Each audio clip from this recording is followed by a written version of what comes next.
Hi అండి, అందరికీ నమస్కారం. అందరూ ఎలా ఉన్నారు? నేను మీ Akshaya. Welcome to our channel AS lovely vlogs అండి. సో ఈరోజు వీడియో వచ్చేసరికి అడిగొప్పుల శ్రీ నిదానంపాటి శ్రీ లక్ష్మీ అమ్మవారి గురించి, అమ్మవారి జన్మరహస్యం గురించి, అసలు అమ్మవారు ఇక్కడ ఎలా వెలిసారు అనే విషయం గురించి నేను షార్ట్ కట్లో అయితే మీకు చెప్తానండి. వీడియోని స్కిప్ చేయకుండా చూడండి.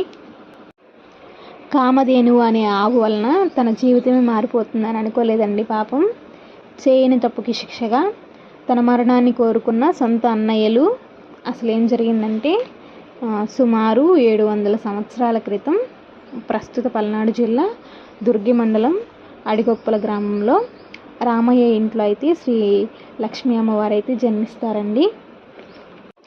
ప్రతిరోజు అమ్మవారు గోశాలకు వెళ్ళి కామధేను అనే ఆవు చుట్టూ ప్రదక్షిణ చేస్తూ గోపంచాన్ని అయితే సేవిస్తూ ఉంటారు.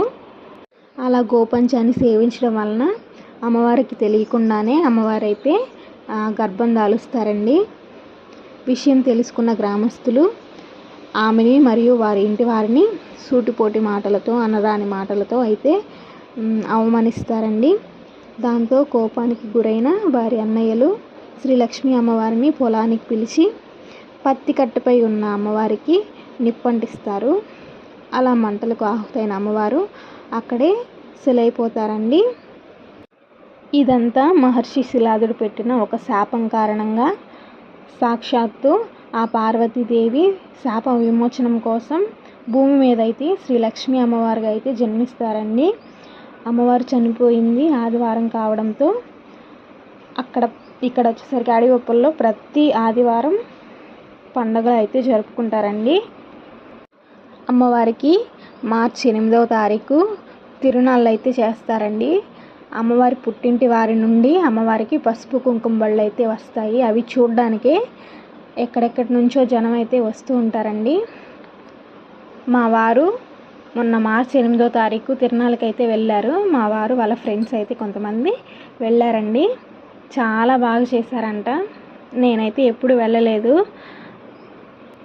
ఇక్కడైతే ఆ రోజు అన్నదానం చేశారంటండి. అన్నదానం పెట్టారంట.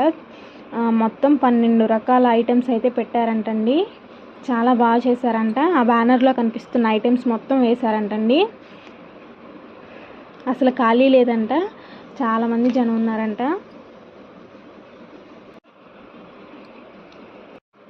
నేనైతే ఎప్పుడు వెళ్ళలేదండి. అసలు అమ్మవారిని చూడలేదు. తప్పకుండా ఒకసారి అయితే వెళ్తాను ఖచ్చితంగా. మొత్తం అయితే సెట్ చేసుకుంటున్నారు. జైంట్ విల్, ఇంకా లైటింగ్ ప్రభలు మొత్తం అయితే ఉన్నాయండి. మా వారు వాళ్ళైతే ఇంకా రూమ్స్ కోసం అయితే వెతుకుతున్నారంట. అసలు ఖాళీ లేవంటండి. అందరు ముందుగానే వచ్చేసి బుక్ చేసుకున్నారంట. 3 సత్రాలు అయితే తిరిగారంటండి. కానీ ఒక్క రూమ్ కూడా దొరకలేదు. ఇంకా ఏమైనా దొరుకుతాయని చెప్పేసి మొత్తం తిరుగుతూ ఉన్నారు. ఇక్కడ ఏంటో చాలామంది జనం ఉన్నారా అని చెప్పి వెళ్ళి చూస్తే అదేదో గేమ్ అండి. అంటే డబ్బులు పెట్టి ఆడుతున్నారు. మనకి వస్తే వస్తాయి, పోతే పోతాయి. మొక్కులున్న వాళ్ళు, అమ్మవారికి మొక్కుబడులు ఉన్న వాళ్ళు ఇలా పాపేషాలు అయితే అమ్మవారి వేషాలు వేసుకొని అమ్మవారికి మొక్కులు అయితే చెల్లించుకుంటారండి. ఇక్కడ లైటింగ్ ప్రభను చూసారా? ఆ ప్రభ దగ్గర అయితే అమ్మవారి చరిత్ర అయితే నాటకంగా తీసి అందరికీ చూపిస్తారు. చాలా బాగా చేస్తారంట.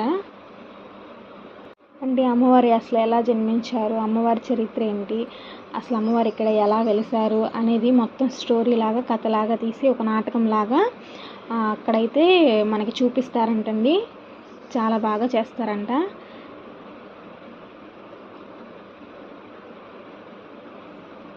మొత్తం తిరుగుతూ ఉన్నారండి.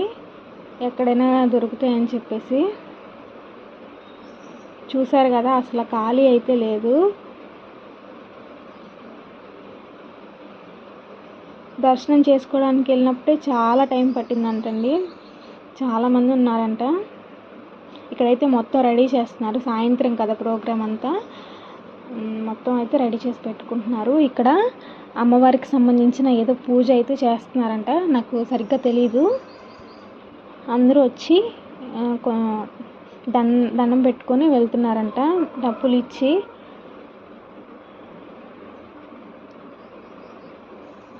రూమ్స్ లేక చూడండి చాలామంది అయితే అక్కడక్కడ చెట్ల కింద అలా అలా అయితే నిద్రపోతున్నారు.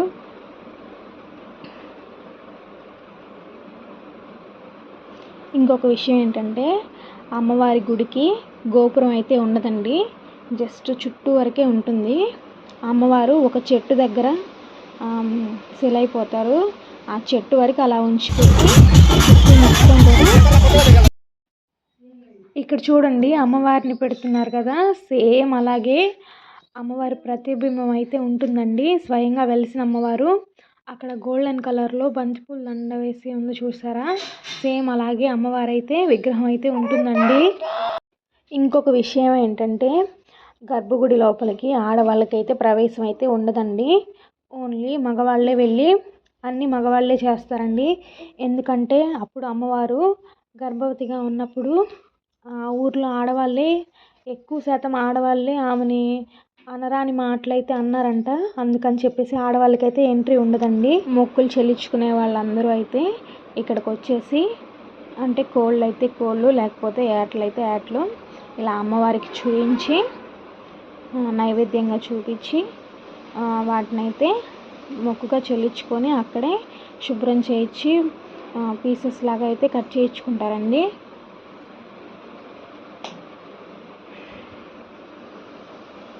వాళ్ళకి ఎంతో కొంత ఇచ్చి ఎంతో కొంత అయితే ఇస్తారు.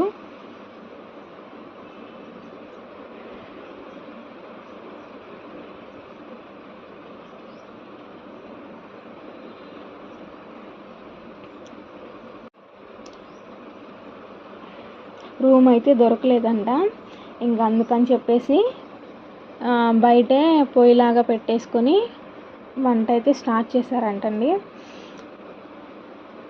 మొత్తం వంట కంప్లీట్ అయ్యేసరికి నైట్ 9 అలాగ అయిందంటండి. రూమ్స్ కోసం చాలా వెతికారు కానీ దొరకలేదంట. ఇంకా అందుకని చెప్పి బయటే పొయ్యి పెట్టేసి అయితే వండారు.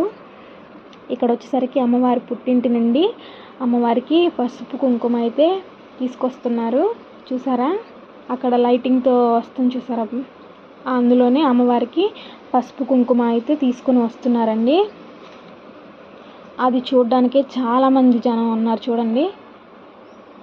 ఇక్కడ వచ్చేసరికి ఆ పెద్ద ఆమెకి అమ్మవారు అయితే ఒంట్లోకి వచ్చింది చూసారా, ఆమె సంతోషం చూడండి. వాళ్ళ పుట్టింటి వాళ్ళని చూసి కానుక సమర్పించుకొని ఆమె ఆనందం చూడండి వాటి కోసం.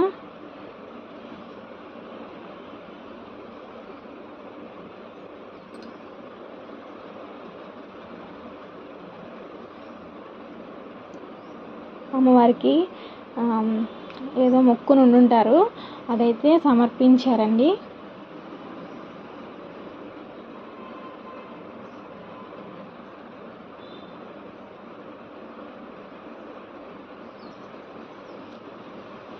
ఇది చూడడానికి చాలామంది అయితే వస్తూ ఉంటారు, ముందే వచ్చి కూర్చుంటారండి. చాలా పుణ్యం అంట.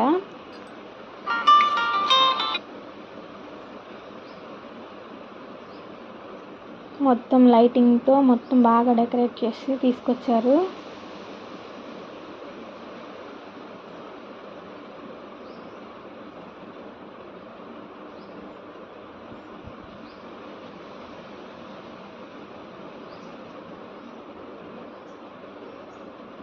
మొత్తం గుడి చుట్టూ అయితే లైటింగ్ అయితే వేశారండి. కొబ్బరికాయలు కొట్టేవాళ్ళు లేకపోతే పొంగల్ నైవేద్యంగా తీసుకెళ్లే వాళ్ళు ఇక్కడ కొబ్బరికాయలు కొట్టేసి పొంగల్ అక్కడ పెట్టేసి అయితే తీసుకెళ్తారండి.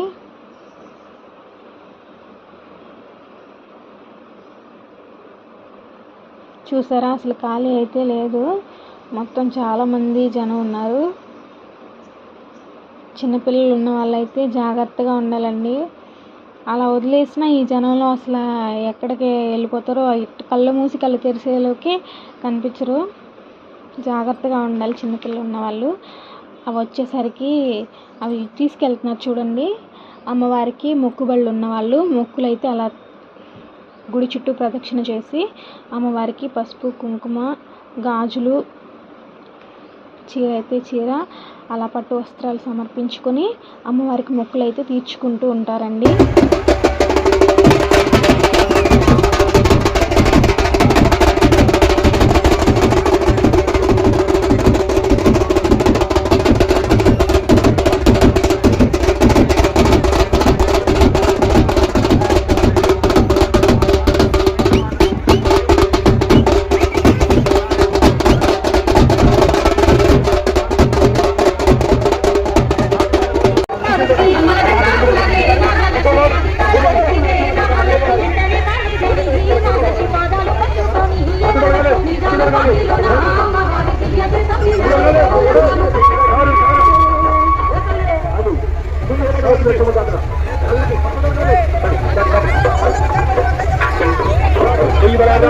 మహాలక్ష్మి వారికి తల్లికి